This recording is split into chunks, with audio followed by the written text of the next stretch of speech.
Hello, 6 people. Yay, more people are here, that's great. Okay, playing guitar. Obviously you hear us talk about there's rules, so to speak, for NACOM. There's your head suspended, chest concave, get your tuck, knees rounded. These are not in any particular order. Loose quad or your hip socket, your hip crease. Deep breathing, relaxed waist. These are all things that we need to be thinking about. But it's also a little bit like Goldilocks and the 3 bears. And I'm thinking of that in terms of playing guitar, because there's this one's too hot, this one's too cold, this one's just right. There's a little bit of that in particular with this posture in terms of how far forward does this foot go? How far wide does this foot go? How far back do I sit? How far forward do I lean? It's a very 3-dimensional posture, and you can't quite just copy your neighbor because it's all going to vary depending on leg length, hip flexibility, height, all kinds of stuff. So it's not like you can just, oh, that's what Head Instructor Durkin is doing, I should do that. It may not be right for you. You might be taller, you might have some shorter legs, find that impossible, but you might. So I'm just going to get into playing guitar from the front, and I'm going to show you from both sides, not just the posture, but how I get into it, so you can kind of watch it. And remember, with these recordings right now, I'm trying to give you information. If you want to practice along, that's great, but you might get better mileage out of just listening to me, and then when I'm done, or press pause, practice it a little bit on your own. All right, so from the front, roll these up a bit so you can see my ankles. Sometimes that's helpful, at least it was for me when I was learning. All right.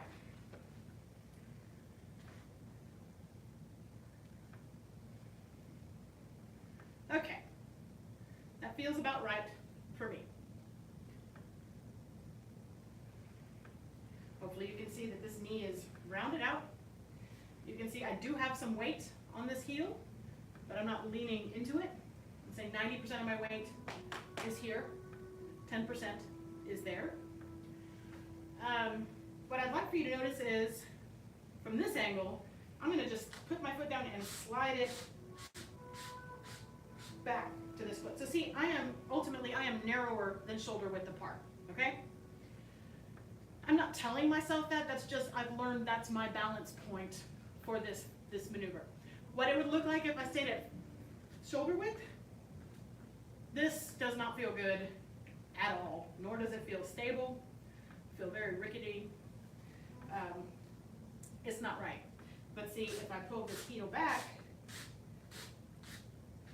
I'm basically at shoulder width apart. So you're going to start at shoulder width apart, but when you reset this foot, you're not going to be exactly at shoulder width apart. And the reason for that is my hips aren't square. My hips are sort of at an angle, which is going to affect where this foot goes. I know this is super analytical, but I'm hoping that this will help explain, because I get questions like, well, why isn't it shoulder width? Isn't it always shoulder width? Well, sort of, but look at where my hips are, right? Okay, so because my hips aren't totally square, because look what happens to my knee if I do that. It wants to create a curve in. It's kind of in between. All right, so that's one. I'm going to show you from the side, too. I'm going to do the other side, so I'm not sure that's which one will be better, but let's see. All right, so here. Okay. So what I hope you can see is that my hips are still back. I'm not standing up out of this back leg, putting more weight here. I am sitting back. I feel all the work on the standing leg. This feels like support. My hips feel relaxed. They are, I'm not overturning them sideways, but I'm not making them be square. They're just sit naturally back in this position, and you'll probably get corrective alignment.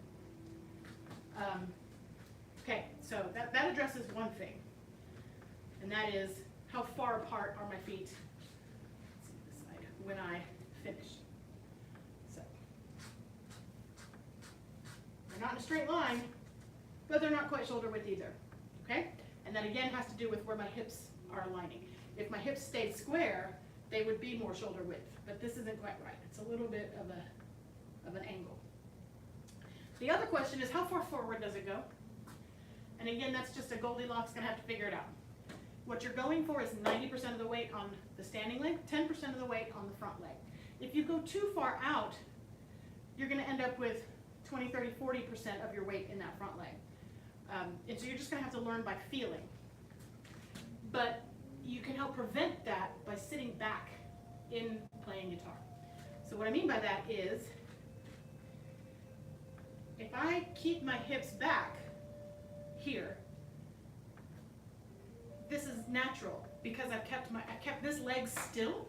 I've bent my knee, I've put my weight, I've rooted into it, keep my hips still. This is as far out as that leg can go. If you hear us talking about the step test, it's a little bit like that here.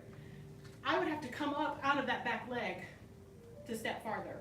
And now I'm not in playing guitar. The weight is now in the ball of my foot, it's out of my heel. I feel double weighted. You'll hear us talk about that sometimes, where instead of being stable, I'm super off balance. I mean, you can push me over from any direction. I think I mentioned it a couple classes ago, this is the defensive Tai Chi fighting posture. I mean, Tai Chi is never going to start a fight. There's no offensive moves in Tai Chi, but if some horrible person is trying to start something with you, this is technically the Tai Chi ready stance. And you want to be balanced in your ready stance. You wouldn't want to be super off kilter and wobbly, right? Okay, so start shoulder width, knees out and toes out. Then you're just going to have to find what's right for you, where that distance is for your posture, for your hips, how far out and how far wide or narrow. But the guiding principle there is that this leg, the standing leg, stays still. It stays, you bend, you root, you set that pelvis, and then it's a little bit, it takes some of the variable out of where that extra foot goes.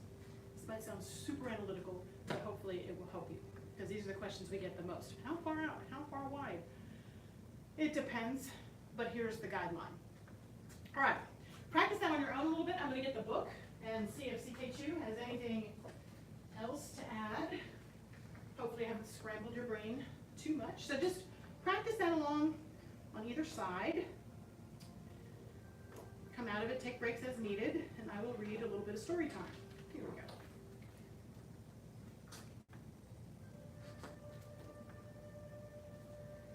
From the neutral stance, step forward with the right foot, being particularly careful to place it at 60-degree angle to the front back axis of the body. Use relaxed, continuous deep breathing throughout this exercise. So yeah, while we get up in our heads, it's real easy to start making hard breathing or hold our breath. No, relax. Bend both knees and open the arms, bringing them from the back to the front as you bring your left foot forward. So it's a continuous movement. It's not here, here, and it's not here, here. The whole thing is, that will also help you navigate where to put your foot. Your balance should be maintained by your right leg. So again, that standing leg, this is where it's at. Upper torso and arms should form a smoothly rounded shape as the left foot comes to rest on its heel, with your right palm facing your left elbow, and the fingers should be slightly stretched and pointed upward. So what he's saying there is, a lot of times relaxation translates to floppy, and that's not Tai Chi relaxation. So I like to use the analogy of like plant leaves.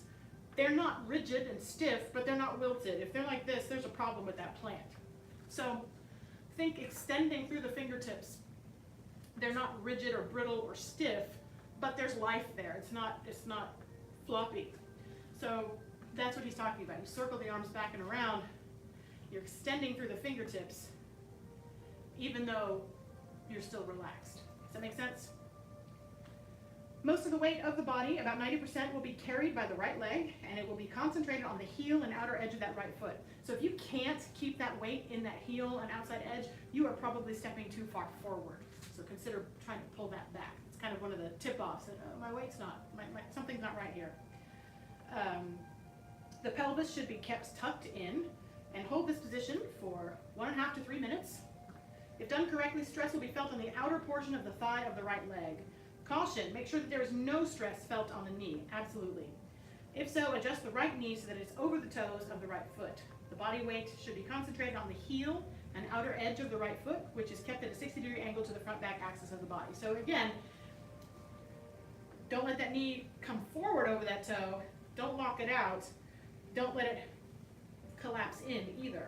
It's very like, ooh. You know, this becomes like you hear us say root. This feels like a tree trunk. I mean, it is rooted. This is not moving. Do not force this posture if it is too stressful. If you are tired, relax. Check your suspension. Head suspended. And the tension will ease. Avoid fidgeting. Remember, we talked about that. Adjust the posture with calm, controlled movements. As with embracing horse, a feeling of vibration is a sign you are making progress with this exercise. So, there's a lot with this, right? IT students coming up towards Black Sash test, everybody obsesses about the 20-minute embracing horse stance. I'll tell you what's worse is a 3 to 5 minute playing guitar after you've done a 20-minute embracing horse stance. So do not neglect practicing this stance as you get closer to your test, if that's something that you're going to do, and we hope that you do. So, let's just go through it a couple times together at your own pace, or you can follow me, and think about rooting through this leg and playing around with where you're placing the front foot to see if you are rooted and balanced and able to stay relaxed.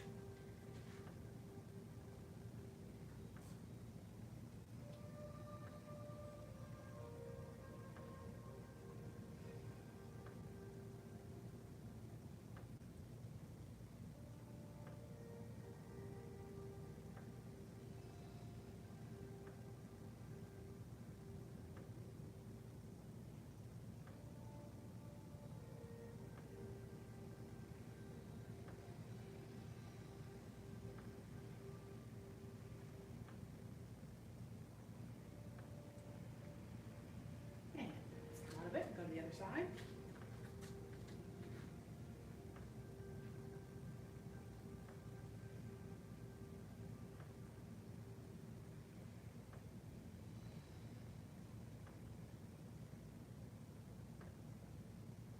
I'll show you what he means by head suspended. If I lose my head suspended, watch my body. It naturally sinks, and it makes this leg hurt more. My low back feels weird. And watch what happens when I put my head suspended back in. The whole posture shifts a little bit. You wouldn't think that just making sure your head suspended would have that kind of an impact on the whole body, but here you go. Yeah. There it is. And come out of it. That's another way of saying if Tai Chi feels weird, first thing you can do that's fairly easy to do, check your head suspended. It's point number 1 for a reason. It's super important, and it will help everything. Okay, so hopefully that gave some good information. I had lots of requests for playing guitar. Hopefully that touched on, some of the things that were giving you questions. And we will bow out, and we'll come back and look at flute. So let's do our life skill. Path of self-mastery requires a focused mind. A focused mind sees no obstacles. Path of self-mastery requires a focused mind. A focused mind sees no obstacles. Path of self-mastery requires a focused mind. A focused mind sees no obstacles. And with that, let's go ahead and bow out. Black Sash training. Good job. Master's Path. We'll get started in just a second.